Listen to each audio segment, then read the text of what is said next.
नमस्कार, सुप्रभात, स्वागत, अभिनंदन सबरंग कार्यक्रम में आप सभी का। मित्रों, क्या आप जानते हैं कि आपका सबसे सुंदर श्रृंगार आपकी मुस्कान है। जो चीज़ अंदर से आती है वो चीज़ बाहर कहीं प्राप्त नहीं होती, और ये अंदर से आने वाली खूबसूरती सचमुच अमूल्य है। मुस्कान से आप बड़ी से बड़ी समस्याओं को दूर कर सकते हैं, और कहा जाता है आपकी मुस्कान ईश्वर का सिग्नेचर है आपके चेहरे पर। इसे कभी भी किसी भी कीमत पर ना खोएं। जीवन है तो परिस्थितियां और बातें आती रहेंगी, कभी छोटी तो कभी बड़ी, लेकिन मुस्कुराते हुए ही हर समस्या का निदान करें मित्रों, क्योंकि बातें आएंगी चली जाएंगी, लेकिन आपकी मुस्कान कभी भी ना जाए, क्योंकि ये बहुत ही अमूल्य है। तो आइए हमेशा ही अपने चेहरे पर मीठी मुस्कान रखने के सुंदर संकल्प के साथ चलते हैं आज के सुंदर सुवाक्य की ओर। समय को महत्व देने वाले ही जीवन में आगे बढ़ सकते हैं। आज दुनिया में हर सफल व्यक्ति की सफलता का कारण है समय को यथार्थ तरीके से उपयोग करना। अगर हम अपने हर कार्य को कल पर ही टालते जाते हैं तो यह हमारे भविष्य को दिशाहीन कर देता है। और जिसने समय को समझकर उसे महत्व दे दिया, फिर समय भी उसे महत्व देने लग जाता है।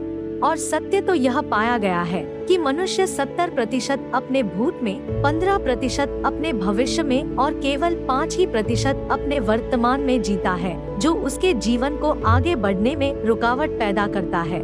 और वैसे भी उस भविष्य की चिंता क्यों करना जो हमने देखा ही नहीं है। इससे अच्छा तो हम अपने वर्तमान को श्रेष्ठ बनाएं, तो हमारा भविष्य भी हमें बनता नजर आएगा।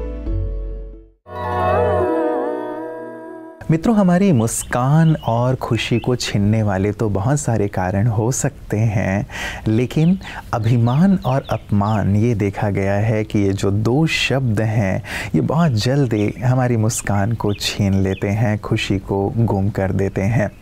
जो अभिमानी होता है उसे ना तो अपनी गलतियां दिखाई देती हैं और ना ही सामने वाले की अच्छाइयाँ। ना तो वो खुद ही सामने वाले से क्षमा मांगता है, और सामने वाला यदि क्षमा मांग रहा हो तो क्षमा करने को तैयार भी नहीं होता। अपमान की फीलिंग तो इतनी ज़्यादा होती है कि बस उमंग उत्साह ही उसका नष्ट हो जाता है, और जैसे मन की जो अशांति है वो हमेशा ही बनी रहती है। इसीलिए मित्रों, यदि हमें हमेशा मुस्कुराते रहना है, खुश रहना है, स्वस्थ रहना है, तो अहंकार और अपमान की जो भावना है उसे हम अपने जीवन से दूर कर दें, क्योंकि ये न केवल हमारे मन को रोगी बना देते हैं, लेकिन तन को भी रोगी बना देते हैं, हमें हमारे जीवन के लक्ष्य से दूर कर देते हैं। इसीलिए इनसे दूर रहते हुए हम हमेशा मन और तन से स्वस्थ रहें, यही हमारी सुंदर कामना आप सभी के लिए रहती है। और यही कारण है कि प्रतिदिन आपकी सेहत आपके हाथ में भी कुछ सुंदर बातें आपके लिए हम लेकर के आते हैं। आइए देखें कि आज इस पिटारे में आपके लिए क्या खास है। नमस्कार। आज हम एक ऐसे छोटे से फल के बारे में कि जो इतना महंगा भी नहीं है और इसमें इतने सारे विटामिन्स है कि अगर आप गोली के रूप में लेने जाएंगे शायद 1000 रुपये की आएगी, परंतु कोई इसकी पब्लिसिटी नहीं करता है, क्योंकि कोई कंपनी को इससे फायदा नहीं होने वाला है, तो इसके लिए इसकी एडवर्टाइजमेंट भी नहीं आती। मैं बात कर रहा हूं आलू बखारा कि जो पका हुआ है तो सचमुच अच्छा मीठा भी है, और उसमें विटामिन बी में स्पेसिफिक है, पेंटोथेनिक एसिड B6, कि ये सारे वास्तव में ब्रेन टॉनिक है। अगर सिर्फ पेंटोथेनिक एसिड की आपको गोलियां खानी हो बहुत महंगी, परंतु इस फल में आपको अच्छी मात्रा में मिल रहा है।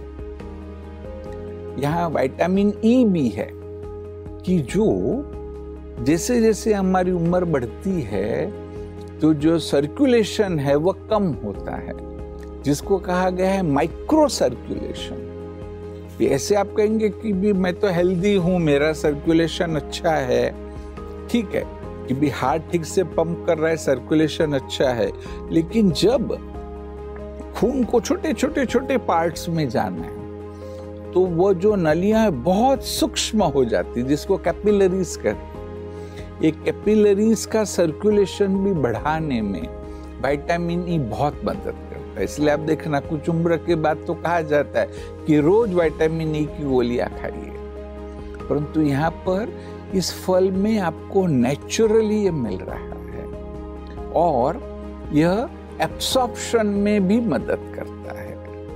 आलू बखारा वह अस्थमा को प्रिवेंट करने में भी आपको मदद करेगा। जो रूमेटॉइड आर्थराइटिस है उसकी भी रोकथाम में यह मदद रूप होता है।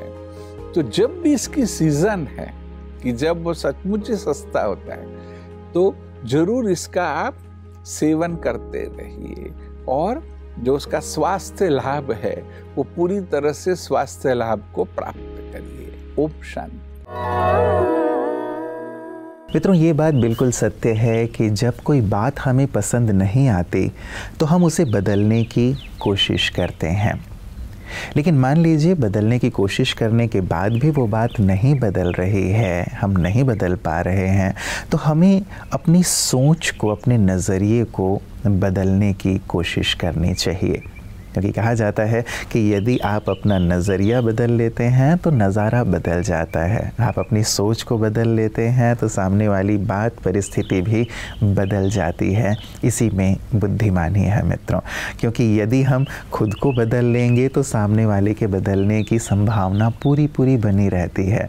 लेकिन यदि हम ये कामना रखते हैं कि सामने वाली स्थिति, परिस्थिति, व्यक्ति बदले, तो वो कब बदलेंगे ये नहीं कहा जा सकता। इसीलिए क्यों ना हम अपनी सोच को, अपने नज़रिए को बदल लें ताकि जीवन में सतत आगे बढ़ते रहें।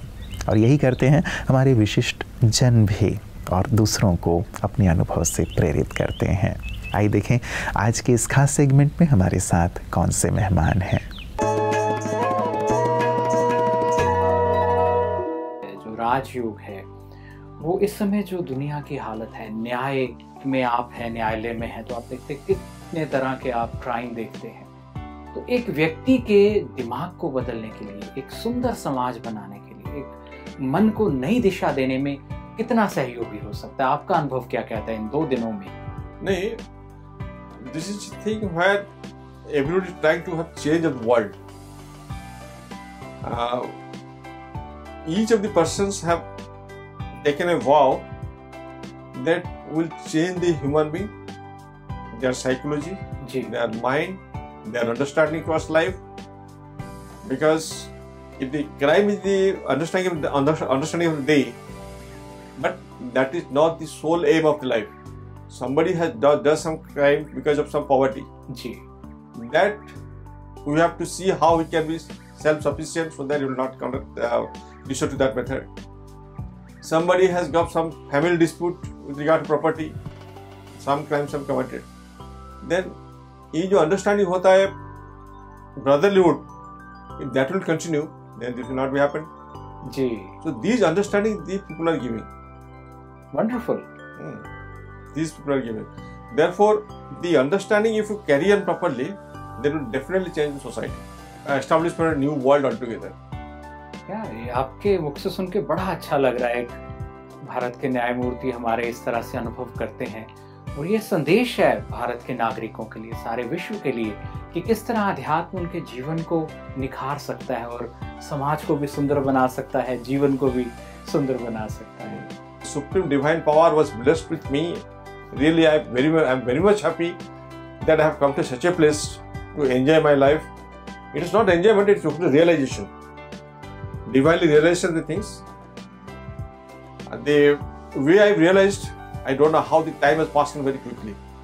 I never thought that I will go back so quickly, and with 2 days have passed in such a quick manner. Really, I am feeling helpless. When I left that place, tears have rolled down from my eyes. This is my own home. I have come here. I am living this. फिर आ सकते हैं, सदा इस घर में निमंत्रण, अब तो आपको पता मालूम है। निमंत्रण तो है जी, एक घर आने का कोई मना नहीं है जी, मगर लेकिन जाने का जो है वो थोड़ा सा फीलिंग मन में आ जाए 2 दिन में क्या फीलिंग होता है जी। आपके साथ 2 दिन मिलने से आगे और ऐसा लगा सदियों पुराना कोई अपना परिवार मिल वही है वही होता है। You are absolutely right, really you put in very correct word. जो लाइफ का जो अंडरस्टैंडिंग होता है ना, unless you have got a divine blessing you can't have that feeling. I understand that this is a place where God has kept everybody peacefully and some new light is coming up, and I believe the change will very shortly. If this thing continue, certainly there will change and revolutionary change. मित्रों, जो शिक्षा हम दूसरों को देते हैं उस शिक्षा का स्वयं पालन करना ही सफलता का आधार है। यदि आप केवल शिक्षा देते हैं लेकिन वो शिक्षा आपके जीवन में नहीं है तो उसका सामने वाले पर कोई असर नहीं होता, क्योंकि सामने वाला सुनना नहीं लेकिन देखना पसंद करता है। तो एक अच्छा तरीका सामने वाले को शिक्षा देने का यही है कि वो शिक्षा पहले हम स्वयं अपने जीवन में उतार लें, और यही करती हैं हमारी ब्रह्मा कुमारी बहनें भी। स्वयं अपने जीवन में सुंदर आध्यात्मिक शिक्षाओं को धारण करके फिर लोगों तक जाती हैं और उन्हें उन शिक्षाओं का ज्ञान देती हैं कि उनसे कैसे जीवन में लाभ होगा, उन्नति होगी।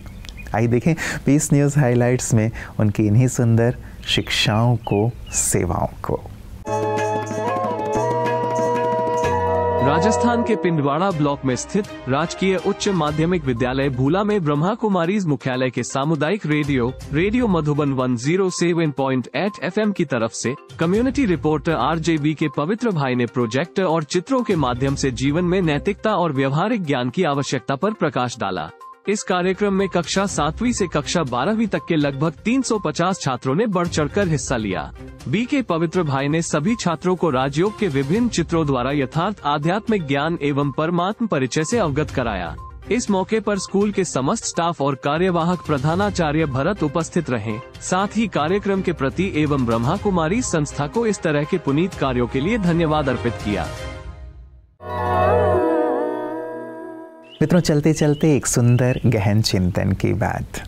हम अपने जीवन को ऐसा बनाएं, ऐसा जिएं कि जब भी लोग हमें देखें तो उन्हें ईश्वर की याद आए, ईश्वर की विशेषताएं याद आएं।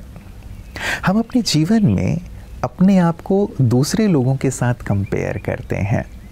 क्यों ना हम ईश्वर के साथ अपने आप की तुलना किया करें कि वो जैसे हैं मैं भी वैसा बनूं। उनके अंदर जो गुण हैं, जो शक्तियां हैं, वही गुण और शक्तियां मैं अपने अंदर धारण करूं। तो ये जो एक कंपैरिजन है, ये जो एक तुलना है ईश्वर से, हमारे जीवन को बेहतरी की ओर लिए चलेगी। औरों से तुलना करेंगे तो आप सीढ़ी नीचे ही उतरेंगे, लेकिन जब ईश्वर से अपने आप की तुलना करेंगे, उनके समान बनने का संकल्प करेंगे तो जीवन में सतत उन्नति ही होगी। गहराई से इस गहरी बात पर विचार कीजिएगा। कल पुनः इसी वक्त आप सबसे मुलाकात होगी। नमस्कार, ओम शांति।